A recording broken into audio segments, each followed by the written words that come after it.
अस्सलाम वालेकुम व्यूवर्स। आज मैं आपके साथ मछली के सरों के सूप की रेसिपी शेयर करने जा रही हूँ, जो सर्दियों में बेहद मुफीद है और नज़र और दिमाग की कमज़ोरी को दूर करता है। ये वाला सूप विटामिन डी से भरपूर और जोड़ों के दर्दों के लिए बेहद फ़ायदेमंद है।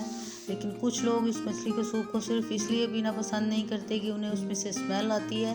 लेकिन जिस तरह आज मैं आपके साथ ये रेसिपी शेयर करूँगी तो आपको इसमें से बिल्कुल स्मेल नहीं आएगी और आप इसको सर्दियों में बार बार पीना पसंद करेंगे। ये इतना टेस्टी और मज़ेदार सा हम तैयार करेंगे।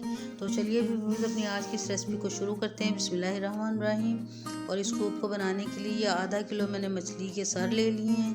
एक दफ़ा इनको अच्छी तरह से धो के साफ़ कर लिया है, लेकिन अब थोड़े से स्पाइसेस भी लगाएंगे और एक दफ़ा फिर इसको वॉश करेंगे। तो ये दरमियान में से मैंने इसको कट लगा के खोल लिया है ताकि अच्छी तरह से हम इसको मसाले लगा सकें और अच्छी तरह से इसकी स्मेल को ख़त्म कर सकें। और अब व्यूअर्स इसके ऊपर हाफ़ टी स्पून के बराबर अजवाइन ले लिया, उसको लगा लिया मैंने। इससे टेस्ट काफ़ी अच्छा आता है इसका और स्मेल ख़त्म हो जाती है। और अब 2-3 टेबल स्पून वाइट सिरका मैं इसके ऊपर लगा रही हूँ, इससे भी स्मेल ख़त्म हो जाएगी। और अब 2-3 टेबल स्पून हम सोया सॉस इसके ऊपर डालेंगे और अब आधा लीमू निचोड़ लेंगे और ज़बरदस्त सी स्मेल इसकी बिल्कुल ख़त्म हो जाएगी। अभी से ही आप धोते धोते ही महसूस करेंगे कि स्मेल इसकी बिल्कुल ख़त्म हो जाएगी। बस 10-15 मिनट के लिए इसको स्टे दे लेंगे अच्छी तरह से दोनों साइडों पे लगाने के बाद। और अब करीबन इसको मैं 10 मिनट के लिए छोड़ दूंगी और 10 मिनट के बाद व्यूअर्स इसी के ऊपर बगैर धोने से पहले ये थोड़ा सा मैं बेसन लगा लूँगी और मज़ीद 5 मिनट के लिए इसको हम छोड़ देंगे। और बेसन को हाथों की मदद से मसल के अंदर बाहर दोनों साइडों पे हम लगा लेंगे। ये बेसन इसके साथ और इसमें करारापन आ जाएगा हमारे सूप के अंदर और साथ में इसकी स्मेल भी बिल्कुल ख़त्म हो जाएगी। और बस हाथों की मदद से अंदर बाहर बस इसको लगा लेंगे और अब बस 5 मिनट के बाद मैं इसको अच्छा सा वॉश कर लूँगी। थोड़ा सा ज़्यादा लग गया था तो इसलिए मैंने ये दोनों साइडों पे अच्छी तरह से फैला लिया और लगा लिया इसको। और अब वो दूसरी तरफ इसका मसाला तैयार कर लेंगे और उसके लिए अदरक लहसुन थोड़ा सा और 2 हरी मिर्चें इनका अलहदा से पेस्ट बनाएंगे और ये 3 प्याज इनको हम अलहदा से पीसेंगे। कुंडी के अंदर मैं इसका मसाला तैयार करूँगी और सबसे पहले ये प्याज, इसमें ये धनिया, सूखा धनिया और ज़ीरा, बस ये दोनों चीज़ें डाल के इसको हमने अलहदा से पीसना है। और ये अदरक लहसुन और हरी मिर्च का पेस्ट मैंने अलहदा से बना लिया है। प्याज, सूखा धनिया और ज़ीरा इसको मैंने पीसने के बाद ये आपके सामने अलहदा से पीस लिया है, कुंडी के अंदर पीसा है। इसको पानी लगा के बिल्कुल हमने ग्राइंड नहीं करना। और दूसरी तरफ ये इमली का पानी मैंने तैयार किया है 1 टेबल स्पून इमली के साथ। तो ये थोड़े से इंग्रेडिएंट्स हैं और ज़बरदस्त सा हम सूप तैयार करेंगे इन्हीं के साथ। तो सबसे पहले व्यूअर्स 1 कप मैंने ऑयल ले लिया है। ऑयल घी आप कुछ भी ले सकते हैं, अपनी कढ़ाई के अंदर डाल लिया है। हल्का सा इसको गर्म होने देंगे और अब इसके अंदर अदरक लहसुन और हरी मिर्च का पेस्ट मैं डाल लूँगी। और इसको डालने के बाद बस थोड़ा सा सौते करेंगे। इसको कलर चेंज बिल्कुल नहीं करना, ब्राउन या गोल्डन ब्राउन ऐसा बिल्कुल इसको कलर नहीं देंगे, बस जस्ट सौते करेंगे इसको।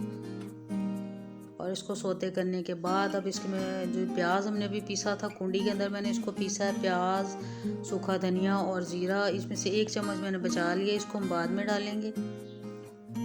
और इसको डालने के बाद अच्छा सा भून लेंगे। प्याज को हम अदरक लहसुन से ज़्यादा भूनेंगे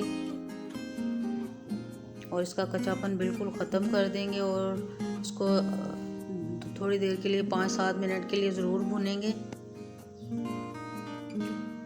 और अब इसको अच्छा सा भूनने के बाद इसके अंदर 1 टमाटर मैंने डाल लिया, इसको बिल्कुल बारीक करके डाला ताकि अच्छी तरह से ये भी घुल मिल जाए इसके अंदर।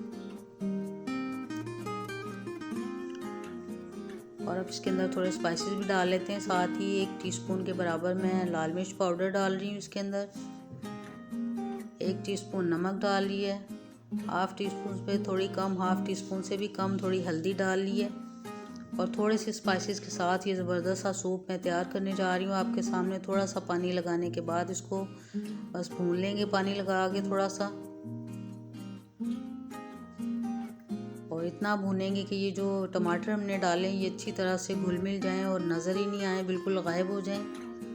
और टमाटर बिल्कुल गायब हो गए हैं तो अब इसके अंदर ये जो इमली का पानी तैयार किया था ऊपर से डालेंगे और नीचे से जो बीज है इनको हम रहने देंगे। और ये इमली का पानी डालने के बाद मज़ीद थोड़ा सा भून लेंगे इसको।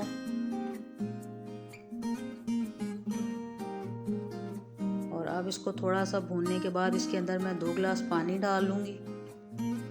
आप अपने हिसाब से थोड़ा कम ज़्यादा भी कर सकते हैं। अगर आप थिक रखना चाहें तो इसे भी कम डाल लीजिए, और अगर आप थोड़ा ज़्यादा डालना चाहें तो आप 3 गिलास भी डाल सकते हैं।